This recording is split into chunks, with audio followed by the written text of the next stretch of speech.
మా బాధ్యత ఇలా ప్రభుత్వాలు వస్తూ ఉంటాయి పోతుంటాయి, కానీ ఒక విద్యార్థి నాయకుడిగా నా రాజకీయ జీవితాన్ని ప్రారంభించినప్పటి నుంచి కూడా ఏ కుటుంబంలోనైనా ఒక విద్యార్థి చదువుకున్నవాడు వెళ్ళి ఉజ్వలమైన భవిష్యత్తుకు ఎదగలిగితే ఆ కుటుంబం మొత్తం రూపురేఖలే మారిపోతాయి. అది విశ్వసించే వ్యక్తిగా,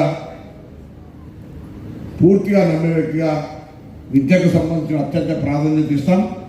మీరు చెప్పిన అన్ని సమస్యల్ని ఎంత వీలైతే తొందరగా సమావేశాన్ని హైదరాబాద్లో ఏర్పాటు చేపించి వైద్య ఆరోగ్య శాఖ మంత్రి గారిని ఇక్కడికి అవసరమైతే తీసుకొచ్చి ప్రత్యక్షంగా చూపెట్టి ఈ మెడికల్ కాలేజీ అందరికంటే మనతో పుట్టి అంటే మనకంటే 3 ఏళ్ళలో 4 ఏళ్ళలో 5 ఏళ్ళలో కంటే ముందు పుట్టిన మెడికల్ కాలేజీల కంటే ముందు ఉరికే విధంగా దీనికి సంబంధించినటువంటి బాధ్యతలు తీసుకుంటామని మనం చెప్తాం.